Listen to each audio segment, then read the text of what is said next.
उत्तराखंड के दूर दराज इलाकों में दवाइयों की कमी न हो, इसलिए एम्स ने किया ड्रोन का इस्तेमाल। ड्रोन का इस्तेमाल कर दवाइयां मरीजों तक पहुंचाने के लिए थी ये ऐतिहासिक कोशिश।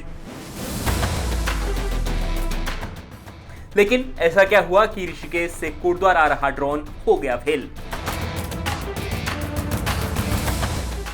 क्या ड्रोन से दवाइयां भेजने की तकनीक पहाड़ों में फेल हो रही है?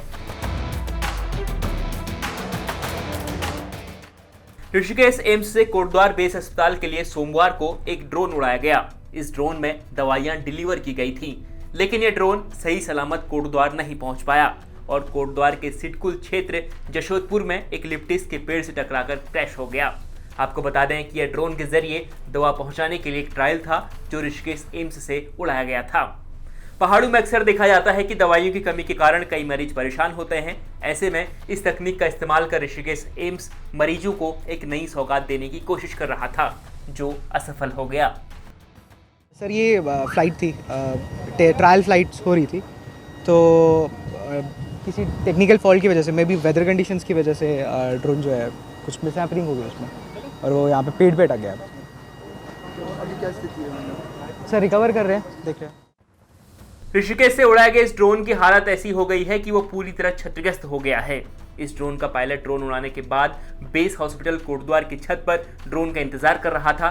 तभी उसे खबर मिली कि ड्रोन कोटद्वार क्षेत्र में ही कहीं क्रैश हो गया, जिसके बाद ये ट्रायल फेल माना गया। ये टी-शॉट कंपनी का ड्रोन था और ये एम्स से मेडिसिन लेकर ट्रायल में उस पर आ रहा था। ये तो संभवतः हवा का रीजन ना होगा या जो भी टेक्निकल फॉल्ट रहे होंगे उस वजह से गिरा। ये कोई नुकसान किसी तरह का नहीं हुआ, सब सुरक्षित है। वहीं इस ड्रोन को उड़ाने वाले पायलट ने कहा कि यह एयरटेल ट्रायल फ्लाइट थी, जो कि टेक्निकल फॉल्ट और वेदर कंडीशन के कारण पेड़ से टकरा गया।